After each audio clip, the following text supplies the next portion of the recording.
He wielded the fury of man to seize the authority of gods. Mydeimos, become king. From now on, I am Strife. Submit or die. But what does it mean to become the king? What does it mean to become Strife? And how shall the epic of Mydeimos end at the conclusion of the story? Back in 2.7, I have speculated that Mydei is a mix and match of several different heroes, gods, and constellations, including Heracles, Polystratus, Deimos, and Phlebas, the Leo constellation, Ares, and the Sword of Damocles. In 3.0, a lot of these have turned out to be correct, so I decided to dwell more on the topic and expand some stuffs about Heracles and Mydei that I didn't go into details the last time. First, for a quick summary of Mydei's background. Mydei was born to the previous king of Castrum Kremnos, Euripon, who was based on a king of Sparta with the same name. His mother, Gorgo, was also the winner of the city's gladiator contest, drawing with Euripon in battle and winning Eurypon's hands in marriage as a result. It wasn't clear in the main quest, but Euripon, Gorgo, and Kremnos' political system is based on the Spartans' actual oligarchy.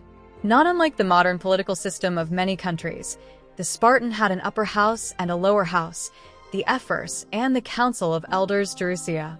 Nominally, they also had two kingships at the same time, and these two royal lineages, the Agiad and the Euriponidae, both claimed inheritance from the legendary hero Heracles. In the previous patch event, it is revealed that Gorgo was the name of the founder of Kremnos under the guidance of Nikod. Gorgo, Mydei's mother, is inspired by the mother of Leonidas, Gorgo, who descended from the Agiad and had much of the same backstory as Mydei's mother, albeit Gorgo's family was not really royal, just that she changed her name to the founder Gorgo after beating a lion with her bare hands. And, of course, Euriponidae is, of course, the inspiration for Mydei's father, Euripon. Fundamentally, with the marriage of the Euripon lineage and the Agiad lineage, Mydeimos has always been fated to be the ultimate king of Castrum Kremnos, uniting two bloodlines into one single Heracles. It is, therefore, no surprise that when he was born, Euripon received this prophecy. Your child, Mydeimos, will take your life, bring an end to Nikod's eternal existence, and even the dynasty of Kremnos will fall at his hands. He will become the crown prince of a vanquished nation. For all intents and purposes, Gorgo and Euripon seem to have genuinely enjoyed each other's company as husband and wife. However, with her son's life at stake, this is where Gorgo drew the line. When Euripon decreed that his son be casted into the River of Souls as a sacrifice to Nikod. Against this, she challenged him to a duel once more. With the blade of fury above us and the council bearing witness, I, Gorgo, hereby move to challenge the crown in accordance with the laws of Kremnos. O unworthy king, in the name of the Council of Elders, I demand that you duel me. At an indeterminate time before the duel, Gorgo casted her signet bearing Nikod's symbol into the River of Souls, which was where it laid sunken until Phaethon fished it up and tried to sneakily return it to Mydei through Chart Onus, is the current timeline. At this point, you have probably noticed that the Council of Elders and the Ephors exerted a significant influence on King Euripon and contributed quite a bit to his final decision to kill Gorgo and Mydei. Notably, the aptly named Ephor suggested that Queen Gorgo be poisoned, and after much deliberation, Euripon agreed, poisoning his wife before the duel and slit her throat. In real life, despite having two kings, the Spartan society also eventually fell into the oligarchy under the Council of Elders and the Ephors, with the kings' roles decreasing over time until they were reduced to nothing more than puppets politically. As such, in Kremnos, it was exactly the Council of Elders and the Ephors who advised the king to kill his wife and only child, not knowing that it was their exact action that led to that prophecy in the future. After Mydeimos was thrown into the river, he did not die but became immortal, save for the spot on his back that is to become his death. For 9 years, he grew up in the abyss of the Styx, the River of Souls. He appears among the waves as a young child, with a fierce countenance and bluish lips, bathing in the bone-chilling waters of the Sea of Souls, wrestling with its savage beasts, thirsting for blood, and devouring flesh and bone. It is said that each time they sink to the seabed, they soon resurrect from the Sea of Souls. Over approximately 9 years, they reforge themselves no less than 10,000 times, ultimately tearing apart a giant monster, staining the sea red for miles, yet no flesh-eating sea creature dared approach. And to the fishermen who made their livings from the deathly river, the young Mydeimos was the legendary king of the sea, the embodiment of the ocean itself. In the 9th year of his life, Mydeimos emerged from the Sea of Souls as the undying lost prince of Kremnos, leading his bands of friends through cities of Amphireus amidst the Chrysos war to prove his name, and one day, to return home and fulfill his destiny. Among his band were Hephaestion, Perdiccas, Leonius, Ptolemy, Picesta, all names of people under Alexander the Great's command in real life. Crateros, another general named after a commander of Alexander, became Mydeimos' teacher, for he had promised to Gorgo that he would take care of her son. But one by one, they died in battles, and only Hephaestion was left. But before Mydeimos fulfilled the destiny left to him by his father, the mad King Europon, he could not stop. And so he sought to depose the mad king. It's worth noting that before Mydeimos faced Europon, Europon had already proclaimed to be the god king and defiled Nicator.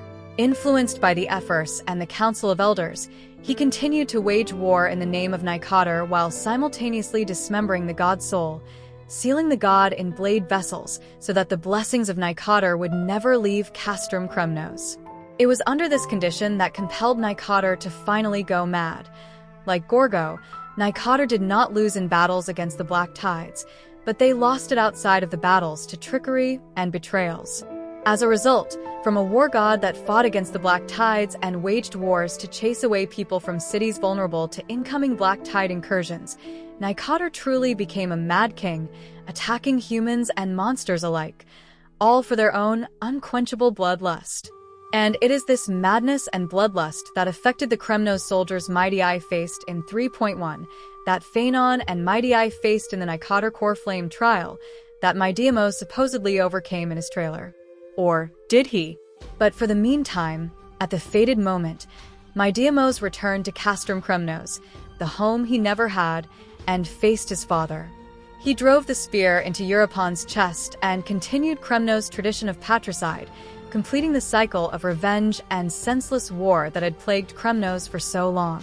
However, what Europon said continued to haunt Mydeimos long after his death. But the walls of Kremnos will not fall with me. Do you truly think you can escape fate's grasp, my son? You and I, we're both the same. We feast on strife and fear. Now, kill me. The son of Gorgo is destined to be crowned in blood. It is here that we can finally understand why Mydeimos was so against taking on the throne despite the wish of the Kremnoans under his command. Fundamentally, he understood the cost of war as someone who lived his entire life in a succession of wars and lost many dear friends to wars. At the same time, having grown up outside of the influence of the mad King Europon, he was spared most of the war-worshipping religion, literally, that had infested Kremnos for so long, having gained a significantly different perspective than even those of his friends and his teacher, who all believed in the concept of an eternal war for glory. It all sounded very glorious and fun conquering other people until your entire friend group died horrible, violent deaths. If nothing else, Mydeimos likely sympathized more with the struggling fishermen making their livings on the dangerous waters of the River of Souls, just normal people eking out a normal life in the destructive era of endless wars. Unironically, the fishermen said this about the child Mydeimos who protected them against the monsters of the Black Tides. Even if such a child existed, he could hardly be Kremnoan. Why would a Kremnoan, known for their selfish and brutal nature as they are, assist fishermen struck by disaster? Dear readers, I will now reveal the truth. The so-called King of the Seas. Naturally, he is the embodiment of the ocean itself. However, it was not only his understanding of the cost of war that made Mydeimos reluctant to take on the throne up until 3.2. By looking closely at his trailer and the last words Europon said to Mydeimos before the end, we can clearly see that Mydeimos was afraid of becoming like his father and Nicator. Like Brunhilde returning the cursed ring to the Rhine maidens and cleansing the world of sins, When Gorgo threw the signet into the River of Souls, she wanted Mydeimos to be free, to have a happy life away from wars, and to escape the shackles of fate. This is the influence Mydeimos ardently followed up until now. But on the other side, there is the curse of fate and the madness of his father Europon. You and I were both the same. We feast on strife and fear. The son of Gorgo is destined to be crowned in blood. So despite fully knowing what his destiny and his responsibility demanded of him as the patricidal son of his father, Mydeimos was fundamentally afraid of being overtaken by madness, the madness of Europon, the madness of Castrum Kremnos, and the madness of Nicator, which is represented in Mydei's trailer as him literally hallucinating an endless battle against Kremnos soldiers and sinking against the black tides while breaking his ankles. It is no coincidence that the Ring of Nicator was brought up to Mydeimos just as he entered Nicator's trial for Phaethon. The fate of the cursed ring once thrown into the river had now emerged again. It was time for him to face his destiny.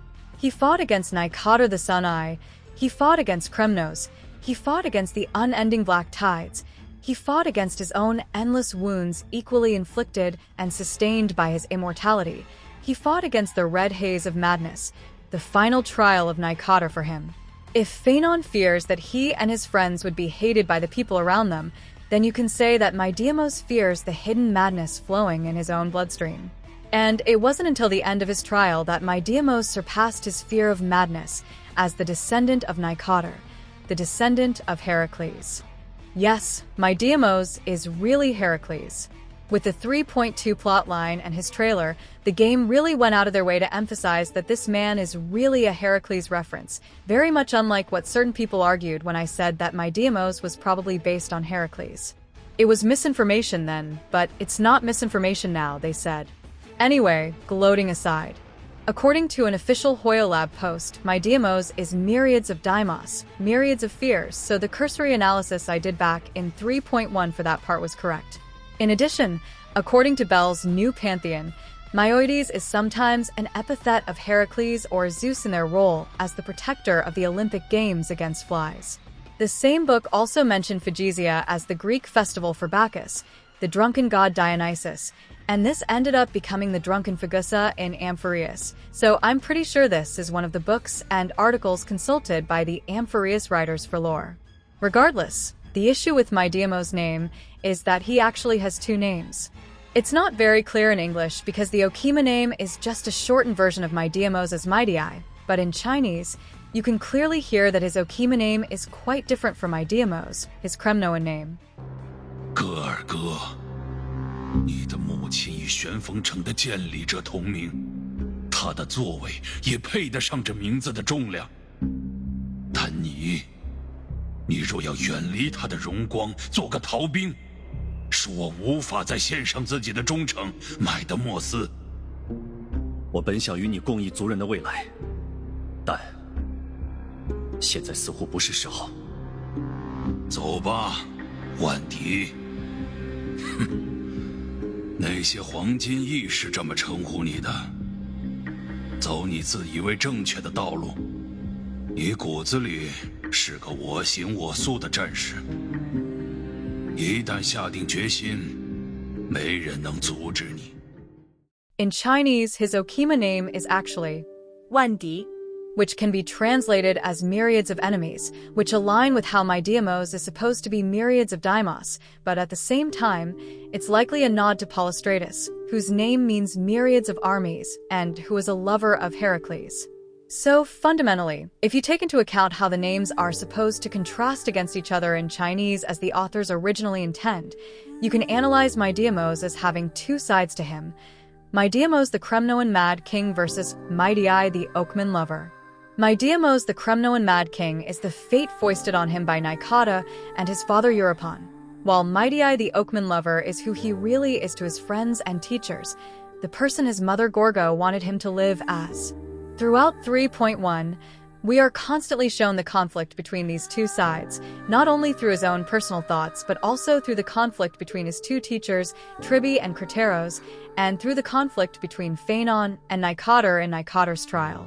Thus, Phaethon, who represented the Oakman lover Mydei, cared too much about how people thought of him, and succumbed to Nicator's fear, failing the trial, just as Mydeimos was torn between the two aspects of himself at the start of 3.1. And at the end, it is only when Crateros came to understand Tribi that we are shown the complete Mydeimos, having made peace with both sides of himself in the grand enthronement ceremony. Yet, through this, we can clearly see that the madness of Heracles is clearly displayed here through the literal red haze in our vision in the Nicator trial. In Apollodorus, Heracles is cursed by Hera to go mad, killing his wife and children in one of his maddened episodes.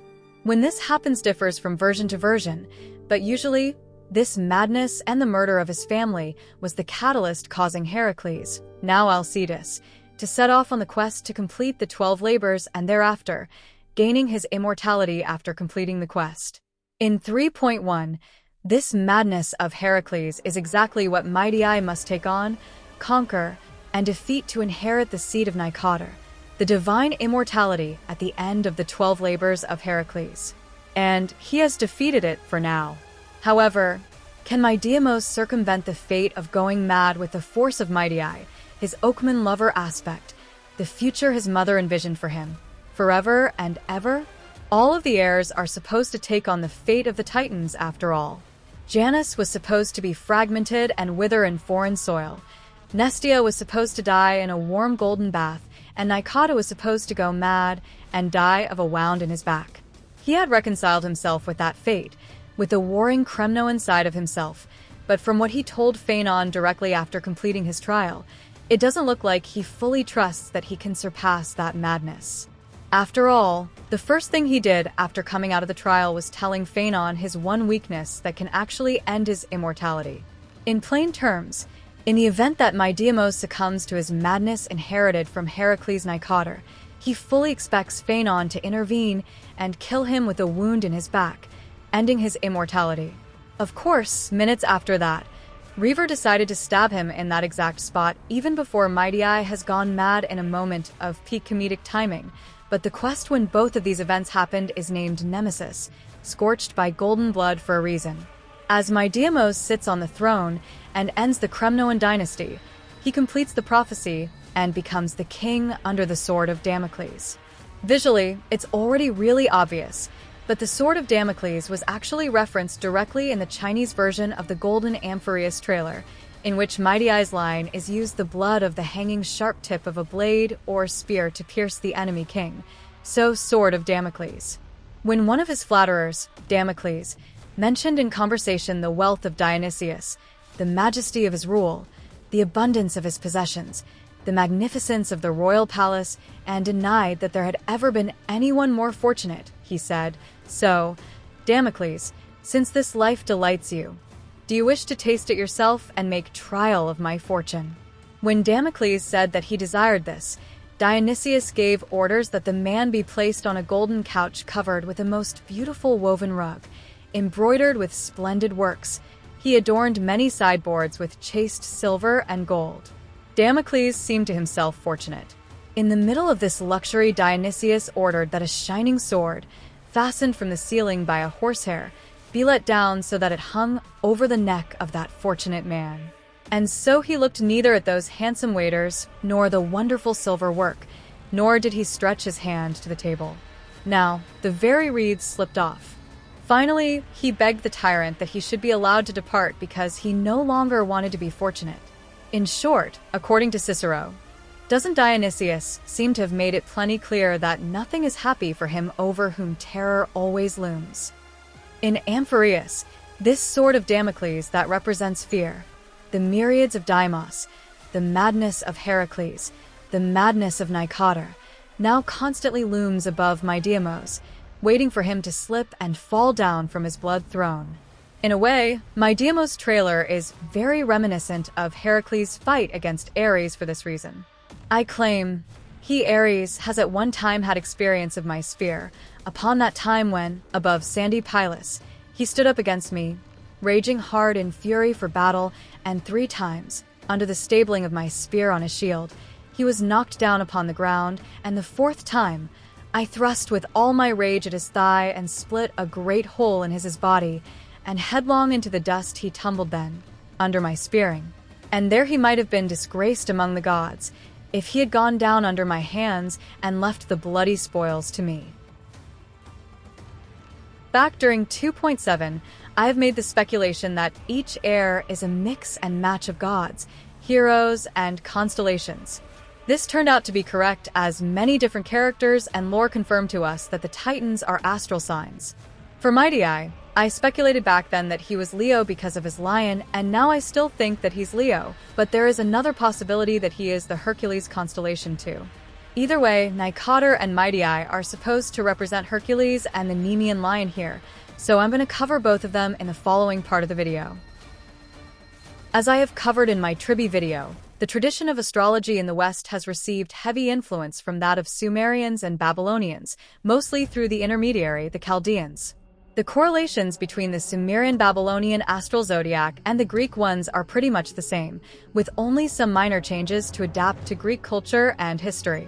According to Aristotle in On the Heavens, similar accounts of other stars are given by the Egyptians and Babylonians, whose observations have been kept for very many years past, and from whom much of our evidence about particular stars is derived.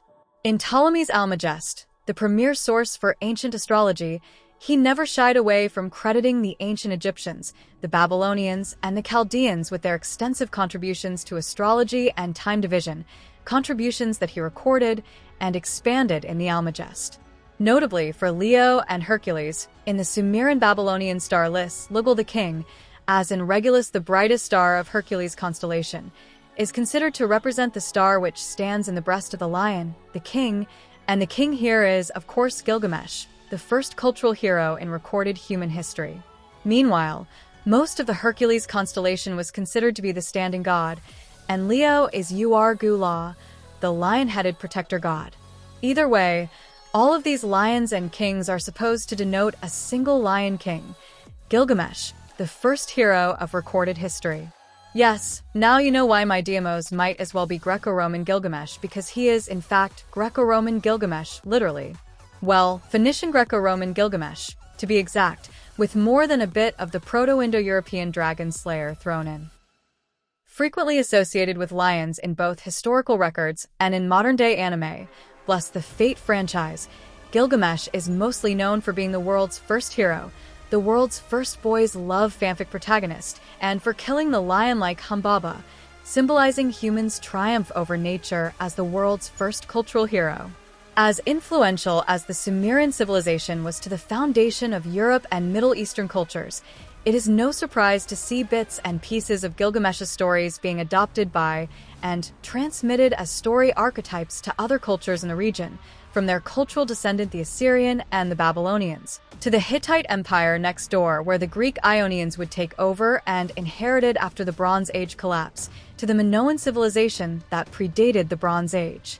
Collapse itself in Greece, and, most relevant to the discussion here, to the Phoenicians that brought the alphabet from the Middle East to the Western world.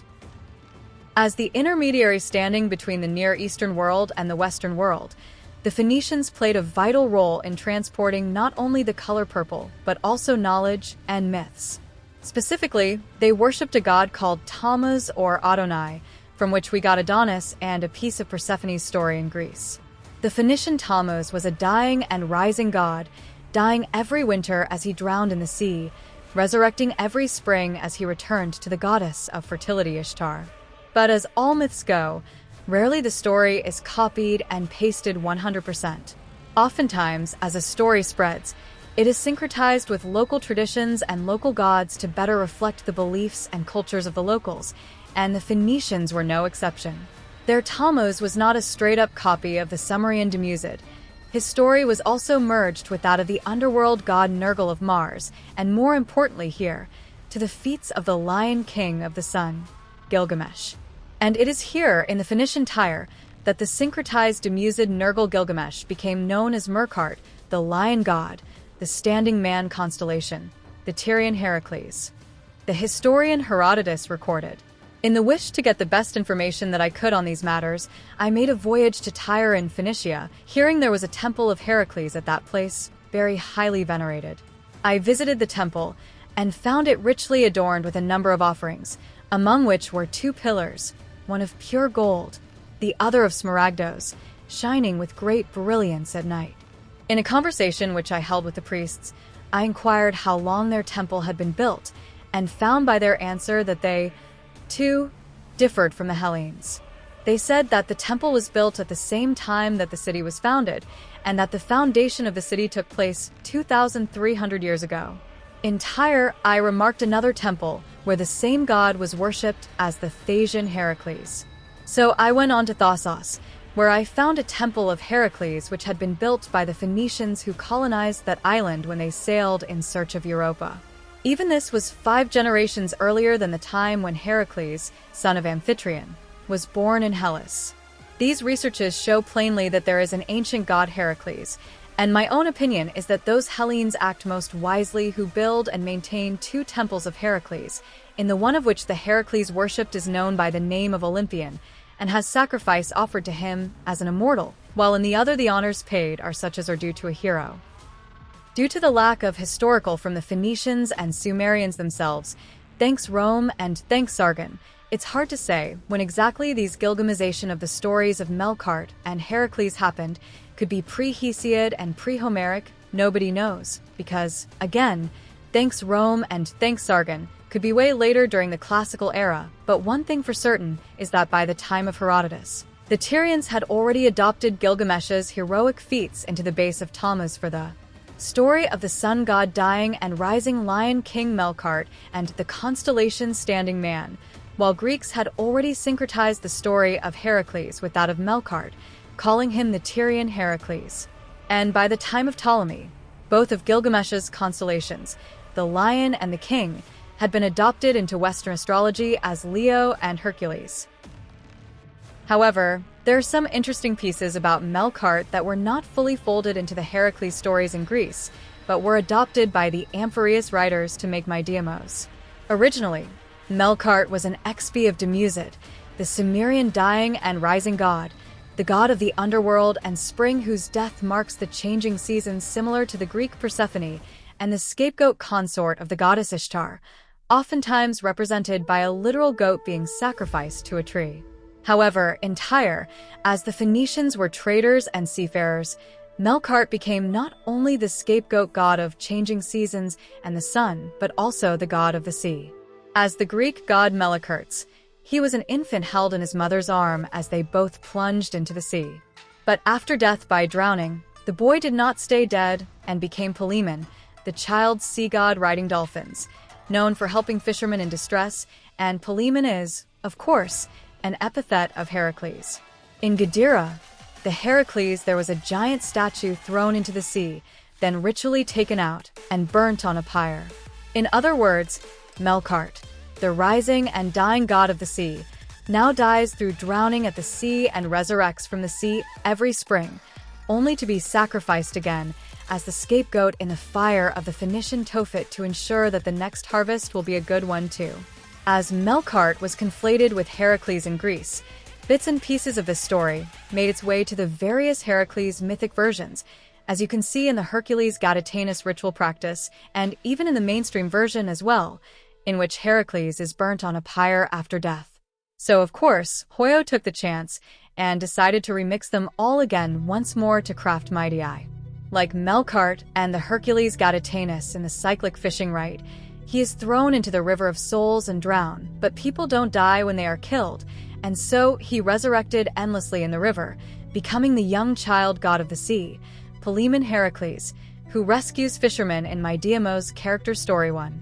An interesting thing to note here is that in keeping with the wasteland reference in Honkai Star Rail, the eternally dying and rising god of the sea that the Phoenicians worshipped, the Phlebas in T.S. Eliot's The Wasteland and referenced by Hoyo for Phlebas in the Deadwater Relic set is exactly Melqart here. So Mydeimos as Melqart the Phoenician scapegoat god Phlebas fits perfectly with the literal Hyacinth girl, the golden bow Circes, and the Sibyl Tiresias Tribios in the same poem. Considering that we have comprehensively understood around 4 to 5 characters' backstories, that's a pretty impressive reference rate. At this point, I think it's safe to say that a big chunk of Amphoreus lore probably came from the wasteland. But Melqart wasn't just known for being the dying and rising god of the sea. Like Demusid and Adonis, He was also the sun's scapegoat god, to be sacrificed to the goddess of fertility Ishtar every year. To fulfill this part of the myth, the Phoenicians had a practice called Tophet, in which they built a big statue of Melqart, heated it with fire, and then threw the sacrifice onto the heated hands of the statues.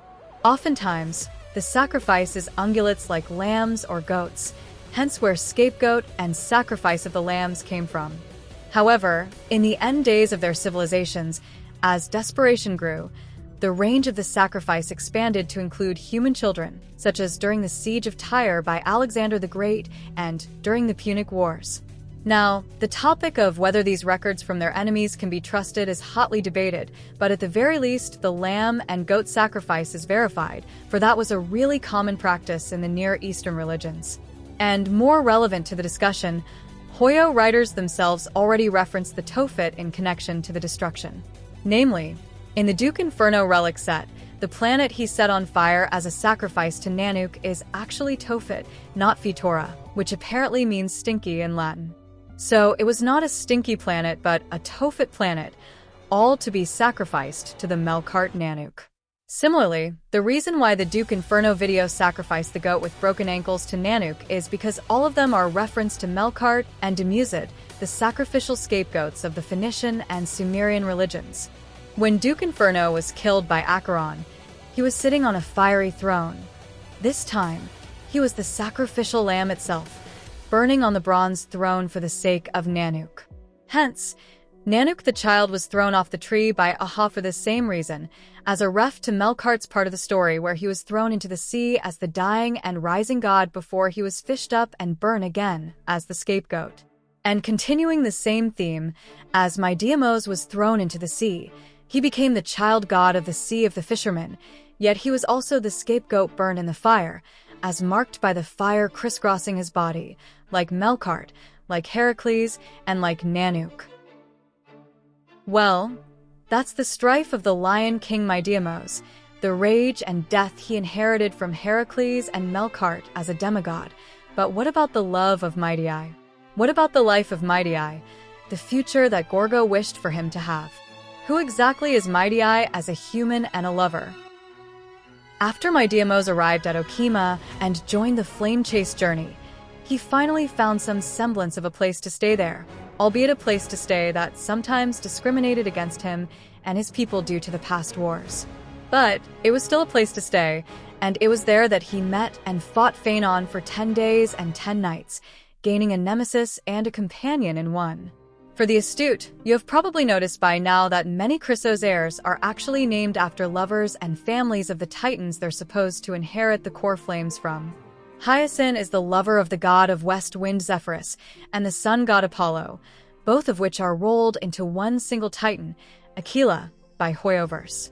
Triby's Chinese name is a nod to Tiber, who is the son of Janus, while Phaethon is a nod to both Phaethon and Phaenon, one of whom is the son of Apollo and the other is the lover of Zeus, who is, incidentally, very obviously the sky father Kephael here. As such, it's no surprise that Hoyo picked Polystratus, the lover of Heracles Nikata here, as the love and life side of Mydei versus the Ares' myriads of fears in the name Mydeimos. At the same time, there's actually a funny connection here between Phaethon and Heracles. You see, while later sources such as the Astronomica has Phaethon as the son of Apollo and Phaenon as the lover of Zeus, Hesiod's Theogony actually had Phaethon as the son of Eos Dawn and Kephael, and since he is not the son of Apollo here, Phaethon did not die by driving the sun chariot to the ground or Zeus' thunderbolt here. He was instead kidnapped by Aphrodite and hidden away by her for his youth and beauty. The Deipnosophisti, citing the older work Cretinos, instead called said lover of Aphrodite in the same story, Phaon, which is actually cognate with Phaeton, Phans, Phaos, Phaenon, having spun off from the same Proto-Indo-European root word that means bright, shine, manifests. In effect, in Hesiod Theogony, Phaeton, Phaon, Phans, Phaenon, the son of Kephael and Dawn, is simply Adonis, who is the dying and rising god Phlebas Melqart demi-god of the Phoenicians. Which makes sense because Phlebas from the Deadwater relic is very much a Kiana XP, so Phlebas Phaenon the Adonis version in Amphoreus is also a Kiana XP, which is in other words, Phaenon. And in a specific version, the Ptolemy Hephaestion, Adonis is not only the lover of Aphrodite, he is also the lover of Heracles. With this information, it certainly puts this segment in Mydei's story in Mime's dream book into context. But in Idonia's blizzard, he once did cry, a tear shed among the storms and frost, that bloomed into a lily stained with blood. Like his undying body, the flower never wilts. In time, the entire world will turn to ash. This haughty man shall be the one to leave behind the world's final beauty, though none are willing to believe. In Ovid's Metamorphoses, when Adonis was killed by the boar Ares, Aphrodite shed tears for him. Her tears mingled with blood to become anemone flowers. And from then on, people mourned for Adonis on Adonia Festival. If you compare this story with the Mydei segment above, you'll instantly realize that Mydei actually got both the roles of Heracles and Aphrodite here, and both are in the position as the god who cried tears of undying flowers, the world's final beauty, and the lover of Adonis. In Idonia, the Adonis, he cried tears of blood-stained flowers for would-be two of his friends, Leonius and Ptolemy, both of whom ironically lived through Alexander the Great's death in real life. And paralleling that past, in the current timeline, the Adonis for Mydeimos would be, well, who else but Phaethon, the Adonia Phaethon son of Kephael in Hesiod's Theogony, the nemesis of scorched golden blood, the scapegoat demused Phlebas of the Underworld.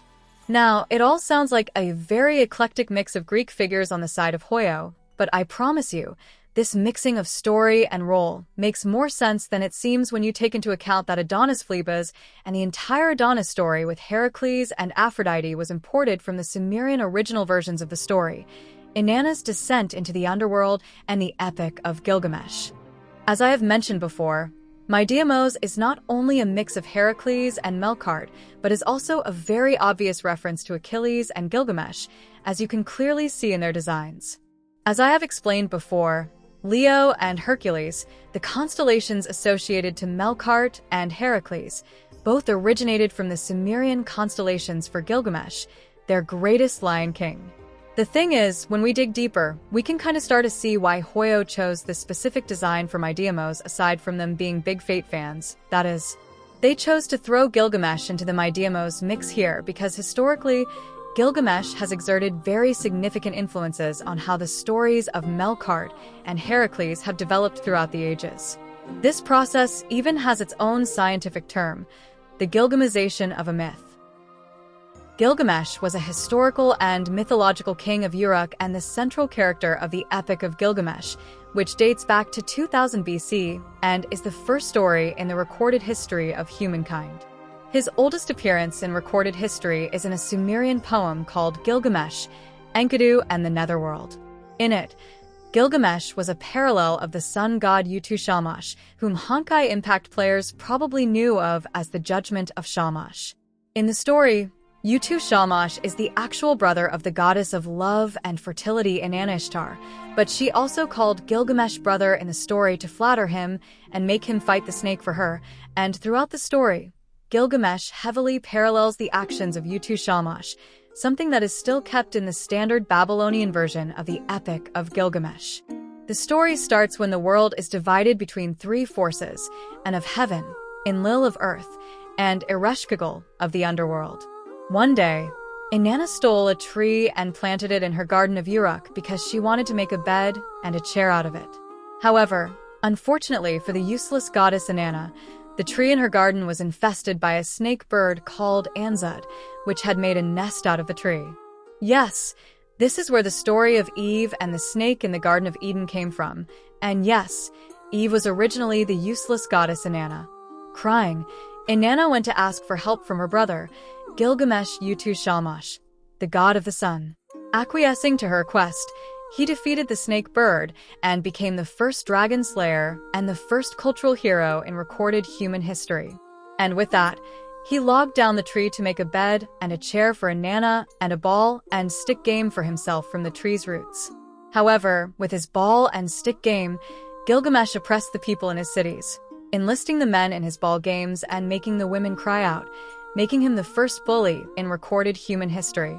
As a result, The women in Uruk complained to the gods so much that Gilgamesh's ball and stick game fell into the underworld. Dispirited by the loss of his ball and stick game, Gilgamesh cried a lot, which prompted his servant and friend Enkidu to go into the underworld and fetch the game for him. Gilgamesh instructed Enkidu on how to escape being detected as a living, but he did not follow the instructions and was caught in the underworld. So, of course, Gilgamesh went crying to two gods Enlil and Enki, begging them to open a hole to the underworld so that Enkidu could return. However, both rejected him, and it wasn't until Shamash, the god of the sun, who was the actual brother of Inanna, that Gilgamesh's request was granted.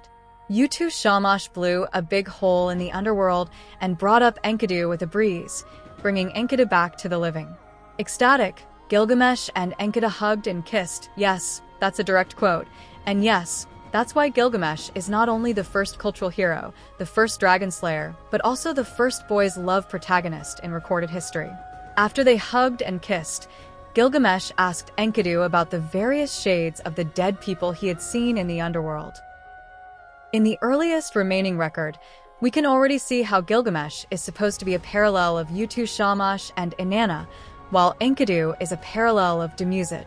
In the story, Gilgamesh sought the help of the sun god Shamash, which would develop into Gilgamesh tracing Shamash's footstep in the underworld and Heracles traveling to the Garden of Hesperides on Apollo's cup. Due to their arrogance, both Gilgamesh and Inanna caused the death of the scapegoat lovers, Enkidu and Demuzid respectively, into the underworld. However, unlike Inanna, who actually descended into the underworld and died several times there to get back Demuzid, the god of spring, Gilgamesh in the poem Gilgamesh, Enkidu and the netherworld did not actually go into the underworld himself, only asking Shamash to bring back Enkidu back for him. And it is in the later Akkadian Babylonian versions of the Epic of Gilgamesh that told us more about Gilgamesh's story and merged his journey into the underworld with that of Inanna. In the standard Babylonian version of the Epic of Gilgamesh, born as the son of the sun goddess Ninsun and the Sumerian king Lugalbanda, and his perfect body molded by either the great goddess Aruru or the sun god Shamash, Gilgamesh was 2/3 god, 1/3 human. As such, he was not very humble. He was a complete tyrant and oppressed the people of Uruk, who complained to the heavenly gods. Aruru then pinched off a piece of clay and threw it into the wilderness, creating Enkidu the wild man to be Gilgamesh's equal. At this point, Enkidu was effectively an animal, with no understanding of humanity whatsoever. He lived among the antelopes and drank water with them. Yes, antelopes, related to goats and all the ungulates the Sumerians sacrificed every spring as Demuzid. Oryx is also an antelope by the by, and Phaethon was repeatedly compared to Oryx in the Lion vs. Oryx narration in the Phaethon and Mydei Bathbiel audio drama. Shamash, the sun god, instructed Enkidu to find Gilgamesh and sleep with the divine prostitute Shamhat. After sleeping with her, Enkidu had lost his wilderness, as wild animals now ran away from him. In the Nasu verse, this event is interpreted as Enkidu taking on the form of Shamhat, becoming humanity. Shamhat then instructed Enkidu to meet with Gilgamesh, the man he was created for. At this point, Gilgamesh had already received a prophetic dream about Enkidu. In the dream, Enkidu appeared as stars falling from the sky, an axe in the marital chamber that Gilgamesh would love and embrace as a wife, and the being that Ninsun had made to compete with Gilgamesh. Yes, that's a big euphemism, and it is supposed to mean exactly what it sounds like even with context. What did I say? First boys love protagonist. In the meantime, Enkidu had made his way to human civilization and heard of Gilgamesh's practice of taking the bride's first nights before the husband's. Enraged upon learning about that practice, Enkidu stormed his way into the marriage chamber and waited at the entry gate. Of course, when Gilgamesh showed up, they grappled with each other at the gate of the marital chamber, and yes, that's supposed to mean exactly what you think it's supposed to mean, and in the street, and in the public square of the land. The doorpost trembled, and the door shook. As Phaethon the Oryx and Mydei the Lion battled each other for 10 days and 10 nights, Gilgamesh and Enkidu fought against each for several days and nights before they both fell to the ground. But by then, Gilgamesh's anger had also already abated. Enkidu admitted that Gilgamesh was destined for kingship above people. And then they kissed each other and became friends. Yes, that's a direct quote. So friendly they were with each other that Gilgamesh took Enkidu before his mother, the goddess Ninsun, at the gateway of the sun god Shamash, with Ninsun as the officiate. Ninsun presumably adopted Enkidu. Enkidu and Gilgamesh took each other by the hand, and Enkidu made a declaration to Gilgamesh. The lines are missing after that. You can feel free to fill in the blanks yourselves. And yet, it is here that the trouble starts for Enkidu and Gilgamesh. Here that Gilgamesh becomes the first cultural hero of recorded human history, and here that you can really see the many parallels and similarities between the epic of Gilgamesh and Heracles' hero journey.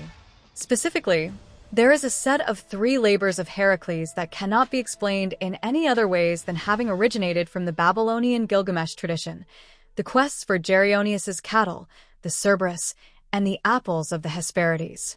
Continuing our story, Gilgamesh decided that he needed some accomplishments for himself. Since a man cannot pass beyond the final end of life, Gilgamesh felt he must have renown so that he could be comparable to that of the gods.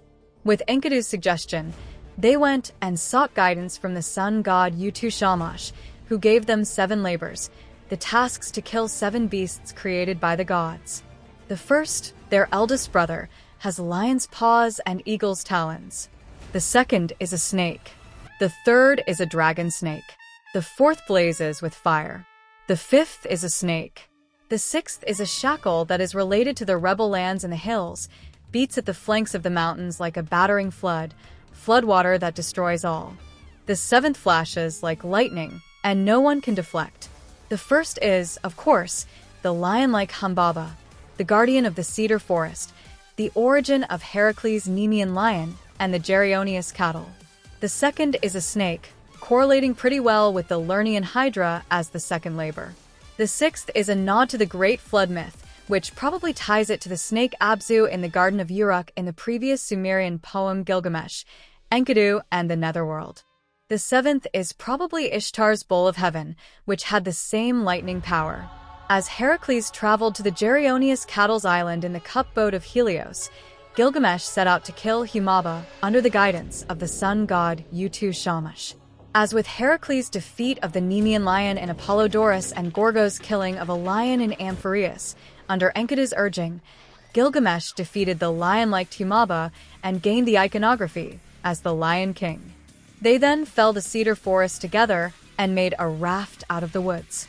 On the way back to Uruk, however, they ran out of punting poles, so Gilgamesh tore out his own garment to make a sail, just as Heracles tore off his own lion skin to make a sail for his Helios cup boat on his way to kill the Geryon cattle. It is at Tablet 6 that the goddess of troubles arrived.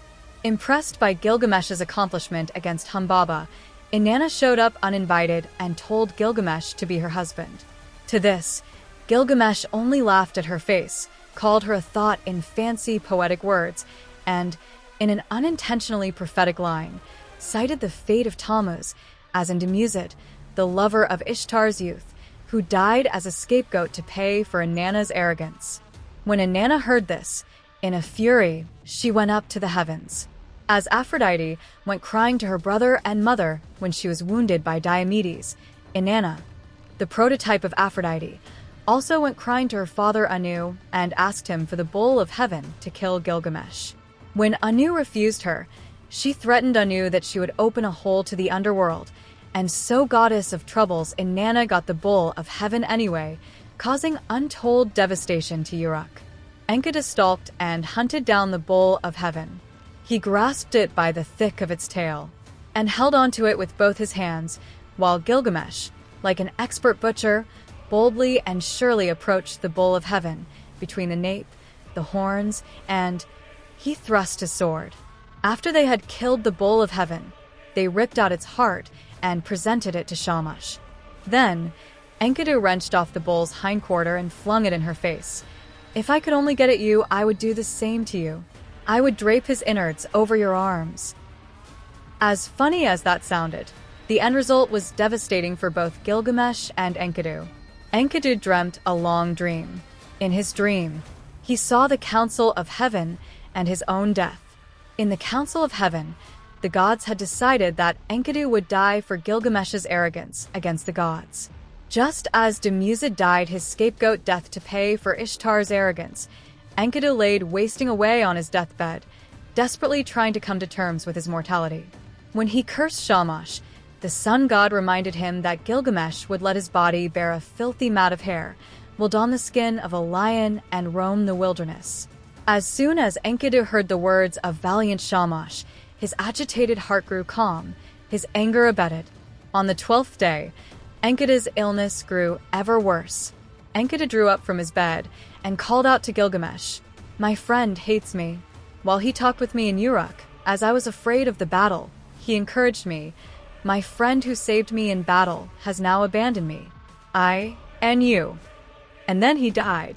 Just as day began to dawn, Gilgamesh addressed his friend, saying, "Enkidu, your mother, the gazelle, and your father, the wild donkey, engendered you, for wild asses raised you on their milk, and the herds taught you all the grazing lands. May the roads of Enkidu to the cedar forest mourn you, and not fall silent night or day. Now what is this sleep which has seized you? You have turned dark and do not hear me." But his, Enkidu's, eyes do not move. He touched his heart, but it beat no longer. He covered his friend's face like a bride, swooping down over him like an eagle, and like a lioness deprived of her cubs, he keeps pacing to and fro. He shears off his curls and heaps them onto the ground, ripping off his finery and casting it away as an abomination. Gilgamesh clings to Enkidu's body and denies that he has died until a maggot drops from the nose of the corpse. "You, goldsmith, you, jeweler, create my friend. Fashion a statue of him." He fashioned a statue of his friend. His features: your chest will be of lapis lazuli, your skin will be of gold. Finally, at the end of Tablet 8, Enkidu was buried in a riverbed, just as Gilgamesh would be buried in a riverbed after his death, just as the Phoenician Phlebas Melqart statue was buried in the sea, awaiting his resurrection. It is here that the Babylonian version of the Epic of Gilgamesh diverted significantly in theme from the Sumerian poems. If Enkidu, in the role of Demusid, was successfully returned from the underworld by Gilgamesh with the help of the sun god Shamash in the Sumerian poem, Enkidu in the Babylonian version just died for real, and the subsequent journey into the underworld of Gilgamesh to resurrect him and find the herb of immortality was not successful. Likely inheriting from the Sumerian poems, and unlike the Babylonian version, the Phlebas Melqart of the Phoenicians was also thrown into the sea like Enkidu and Gilgamesh, but Phlebas Melqart always returned in his eternal fishing cycle. On the other hand, when the Gilgamization hit the ancient Greeks, the Babylonian ending was the one that was passed down to the stories of Achilles and Heracles. With the power of scientific methods and comparative mythology, it has been determined that Achilles' story also went through signification Gilgamization, the closest to the among all Greek heroes, in fact. Like Melqart, who was thrown into the sea and then burnt in a pyre as a symbol of death and resurrection, Achilles as a baby was either burnt in a pyre or thrown into the Styx by Thetis to gain the power of immortality. However, when Thetis dipped him into the Styx, she held him by his ankle, so his only weakness became his Achilles' heel, literally. You can see pieces of this story being reflected in Mydei's being thrown into the Styx and his only weakness being his back, and, well, the direct reference Hoyo made with one of Mydei's achievements. Sing, "Oh, goddess," of his rage, the young hero has finally risen from strife. He did not, but at least he was saved. It's a direct lift from the first line of the Eliot. Sing, goddess, sing of the rage of Achilles, son of Peleus. Mydei is a reference to Gilgamesh, Phlebas, Melqart, and Achilles because in the first place, Achilles and Phlebas Melqart both got that part of their backstory from the Gilgamization process of their myths. Similarly, Heracles and Achilles being burned on the pyre after his death came from this exact same process, just focusing on the burning Tophet ritual rather than the death by water aspect of the story. Like Gilgamesh, the first Lion King in recorded human history, and his antelope friend, both Achilles and Heracles were compared with lions multiple times in their myths, and oftentimes, this is in contrast to their special friend who plays the role of the hunted to their lion hunter.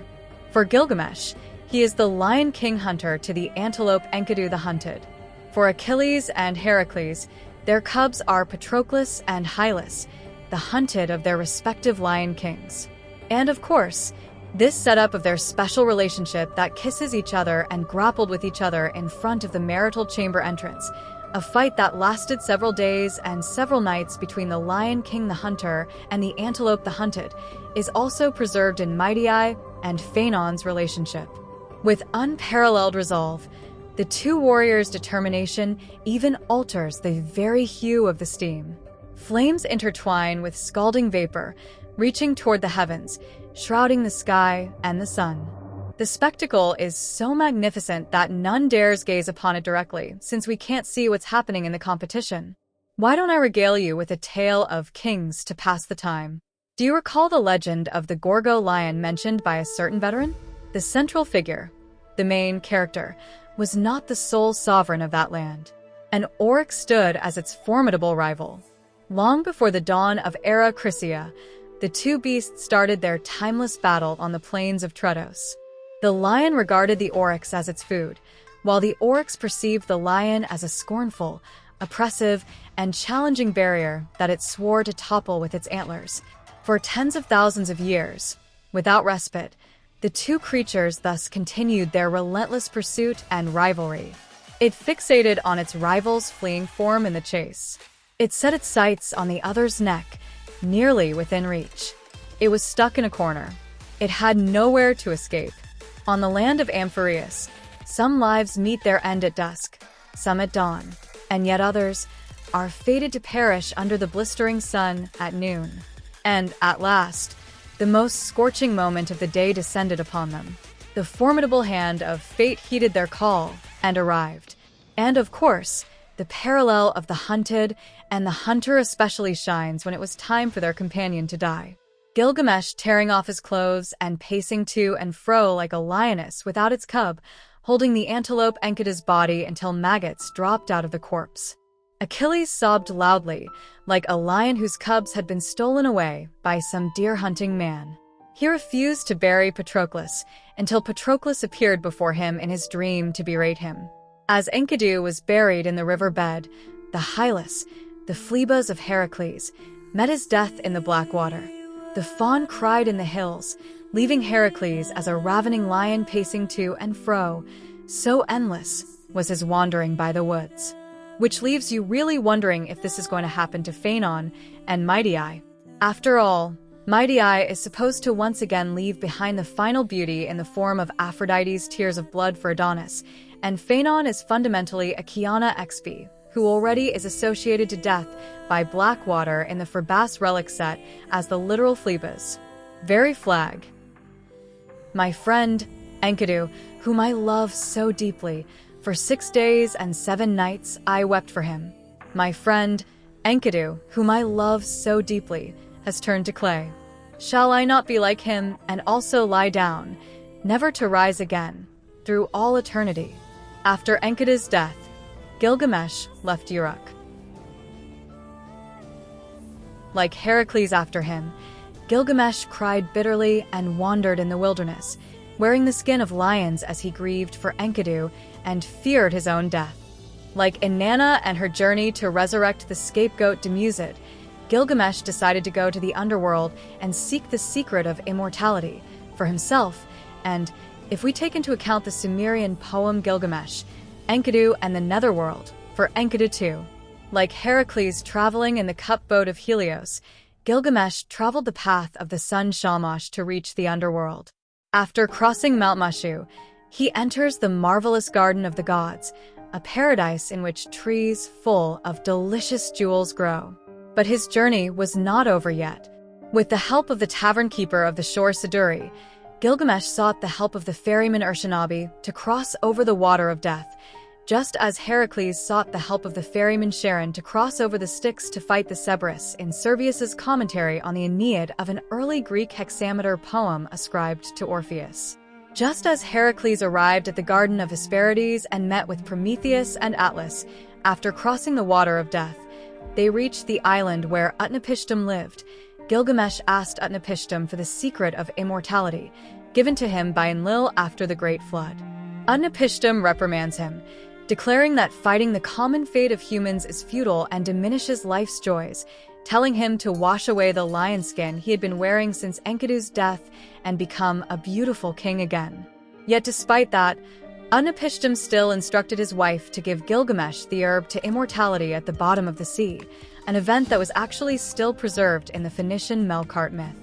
As Heracles tricked Atlas into giving him the golden apple, Gilgamesh gained the secret of immortality in the herb under the sea. But, unlike Heracles and Melqart, who successfully became immortal from their secret source, while Gilgamesh was bragging to himself on the river bank, his secret herb was stolen by a snake. Like the Enkidu of his story, the Babylonian Gilgamesh failed his quest to immortality as the failed Inanna and the failed demi-gods of their story. He sat down and wept.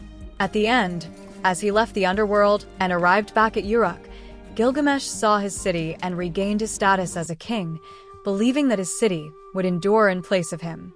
He lived the rest of his life as the great king of Uruk, and then he died as the great king of Uruk. In a mirror to Inanna and demi-gods, as Gilgamesh was laid down to the bed of the Euphrates River, Gilgamesh was reunited with Enkidu once more. After his death and burial in the river, Gilgamesh became a judge of the underworld, as he who saw the deep.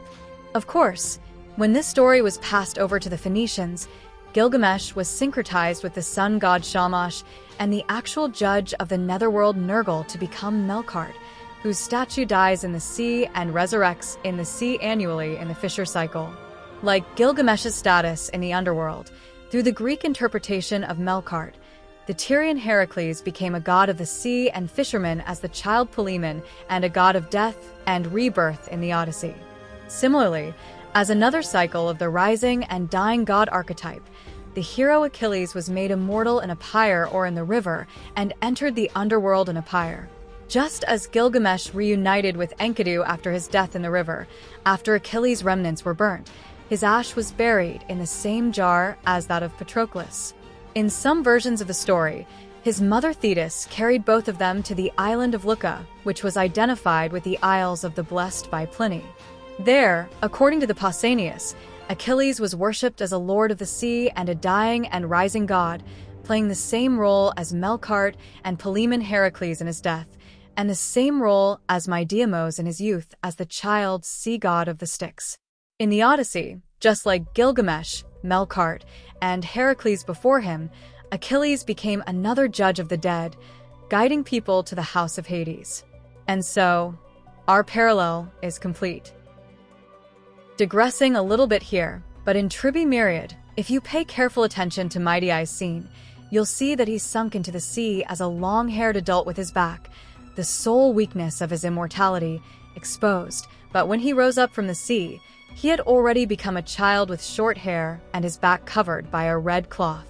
In other words, that was Mydei as the dying and rising god of the sea, as a nod to Gilgamesh and all the Gilgamized heroes he is a reference to.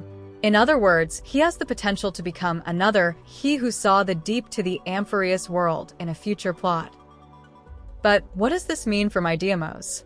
Well, considering how strongly the dying and rising theme have been after 50-100 years, and how these protagonists of the Gilgamization process have consistently ended up as some variants of the judge of the underworld, I think we can safely assume that Mydeimos' role in Amphibious will end up as something similar to that. He already has the dying and rising sea god patted down after all. Curiously, in the 3.2 trailer, you can see that Castorice was holding something red and dripping as she conducted the ritual to reset the samsara on Amphibious. In the 3.1 banner, we were already shown Mydei holding the exact same red drip-a-thing that was made out of his blood. If the parallel to the Epic of Gilgamesh holds, then the red dripping thing would be the herb of immortality at the bottom of the river. In this case, the source of Mydeimos' immortality, and Castorice was using it as a conduct to set off the samsara ritual. Which might explain why Mydeimos was fated to lose everything in Tribi's Myriad. At the same time, since his inspirations all became some forms of judge of the underworld, he might stick around in another form after his death in the story. Who knows? One thing is certain is that we do, in fact, have a reaver running around inflicting people with Underworld's grief, which does have some interesting implications in terms of the ring cycle. For the astute, it probably hasn't escaped your notice that Mydeimos is not only a conglomeration of all the Gilgameshization heroes, but with the wound in his back. Mydei is also a very big nod to Siegfried of Germanic myths and Wagner's ring cycle. Notably, the Styx here is the blood of the dragon, so by drowning in the Styx, Mydeimos the myriads of fear had become Siegfried the fearless, with the sole weakness being his back where a leaf fell on top. And the cursed gold of the Nibelung is, of course, the core flames, the golden blood of the gods, the sin of the gods. Moreover, his mother's golden signet that represents his fate of taking on the rage of Nycator that was thrown into the sea is pretty blatantly a reference to the ending of Wagner's The Ring cycle, in which Brunhilde returned the cursed ring to the Rhine maidens and ended the cycle of tragedy by lighting the gods' Valhalla on fire. Of course, unlike Wagner's The Ring cycle, somebody, and by somebody I mean Phaethon, had the bright idea to fish it out of the sea and asked Adonis to fix it up for Mydeimos. Phaethon actually meant well, but that's actually a big foreshadowing telling us that as Mydeimos took on Nycator's fate, he has restarted the tragedy of Euripon and Gorgo once more. Mydeimos is now cursed to die from the wound in his back, the secret of which he had only told exactly one person so far, just as Siegfried was betrayed by Brunhilde, who was the only one to know his secret in the ring cycle. Incidentally, there is a switcheroo plot in the ring cycle and Nibelungen involving the two rivals for Siegfried's love, Brunhilde and Kriemhilde. You see, in the ring cycle, Siegfried met and fell in love with Brunhilde first, giving her the cursed gold ring as proof of their lives before he lost his memories and married Kriemhilde. Pissed off by his perceived betrayal, Brunhilde disclosed his secret weakness to Hagen and the Nibelungs, conspiring to kill him with his enemies. At the end, as Siegfried lay dying and finally remembered his love for Brunhilde, Brunhilde regretted her action immensely. She returned the ring to the Rhine maidens, immolating herself and all of God's heaven to cleanse the god sins. But in Nibelungen, Siegfried loved Kriemhilde the princess of the Nibelung first before he met the Valkyrie Queen Brunhilde. Siegfried later tricked Brunhilde into marrying Gunther, Kriemhilde's brother, but she called him out for this, sparking conflict between Kriemhilde and Brunhilde. Kriemhilde took out the ring Siegfried gave her to prove her status to Brunhilde. Yes, that same ring. But unlike Brunhilde, who actively conspired with the enemies to kill Siegfriedum, Kriemhilde was tricked into disclosing Siegfried's weakness to Hagen, leading to Siegfried's death in the water. Yes, in the water. You can see where this is going. Maddened from grief, Kriemhilde then went on a roaring rampage of revenge, killing her own brothers, her new husband, and the entire entourage of her new husband before she was killed herself. Now, if you have played Honkai Impact or have watched my Wagner's Ring Cycle video, you are probably familiar with how Hoyoverse has used this exact plot for Siegfried in Honkai Impact, only that instead of two lovers, Siegfried got two daughters for the Kriemhilde versus Brunhilde plot instead, as Kiana and Bianca Kiana. But in Amphireus, it seems like we are getting a past self and future self of a Kiana XV as Brunhilde and Kriemhilde instead. After all, just as Kriemhilde went on a roaring rampage of revenge from grief while wearing all black in fate, somebody from the future past certainly is also wearing all black while going on a roaring rampage of inflicting Underworld's grief on everyone in the vicinity, lighting the Elysium field on fire and killing gods, while somebody else has inadvertently returned the cursed ring to Siegfried Mydeimos, setting off the entire tragedy of Euripon and Gorgo once more in Amphireus' very own Twilight of the Gods.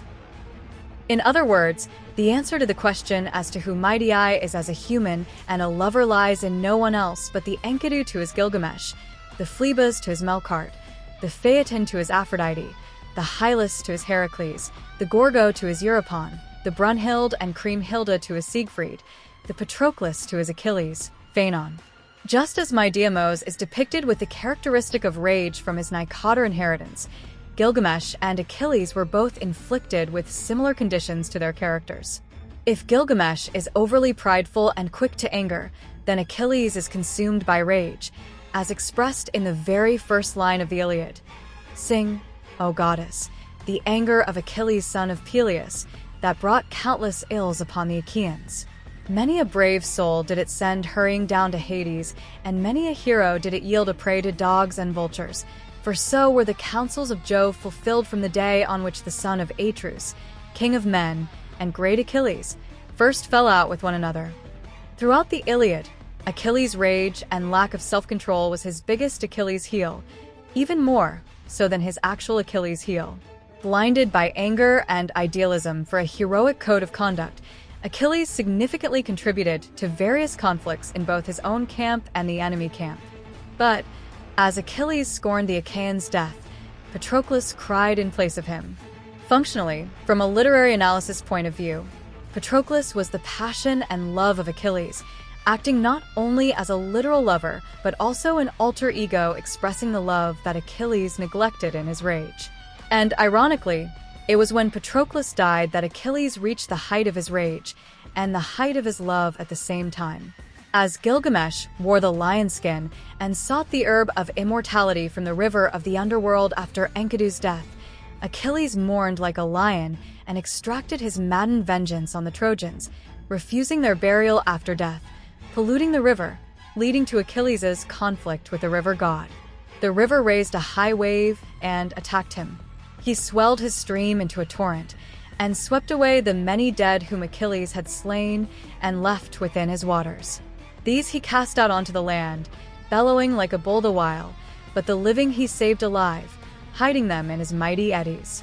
The great and terrible wave gathered about Achilles, falling upon him and beating on his shield so that he could not keep his feet. He caught hold of a great elm tree, but it came up by the roots and tore away the bank, damming the stream with its thick branches and bridging it all across, whereby Achilles struggled out of the stream and fled full speed over the plain, for he was afraid. But in the end, even his endless anger and grief exhausted themselves, and as Gilgamesh transformed back from a mourning animal to the king of Uruk, Achilles finally returned Hector's corpse to Troy. For both Mydeimos and Achilles, he did not rise from strife, but at least he was saved. If Achilles Mydeimos is ever subdued by his strife, AMD forget his name as Mydei, then the person who represents his love, the Patroclus Phaethon, could express this love in place of Mydeimos and end his strife with a wound in his back. Fundamentally, this is what it means for Mydeimos and Phaethon to be the nemesis of scorched golden blood. As previously mentioned in my previous video, Amphiaraus is heavily connected to Prometheus Unbound in theme and the Prometheus plotline. In Prometheus Unbound, instead of Achilles being born, Thetis did give birth to Achilles, the raging son of Peleus, but became the mother of Zeus' child, the Demogorgon, who is to become the universal love of the world after Zeus' death. In the Amphiaraus story, both Achilles and Demogorgon existed simultaneously as Mydeimos and Phaethon, with Mydeimos as the strife of Achilles and Phaethon as the love of the Demogorgon, competing for the same core flame and the same position in the plot itself. Functionally, as Gilgamesh to Enkidu, as Phlebas to Melqart, as Hylas to Heracles, as Phaethon to Aphrodite, as Brunhilde and Kriemhilde to Siegfried, as Achilles to Patroclus, as Achilles to the Demogorgon, as strife to love, they represent each other's alter egos, the hidden pieces underlying their mental states that they refuse to voice aloud. In the words of Empedocles, love and strife are the two fundamental forces of the universe. Sometimes by love all coming together into one, sometimes again each one carried off by the hatred of strife. Thus insofar as they have learned to grow as one out of many, and inversely the one separating again they end up being many. To that extent they become, and they do not have a steadfast lifetime, but insofar as they incessantly exchange their places continually, to that extent they always are, immobile in a circle.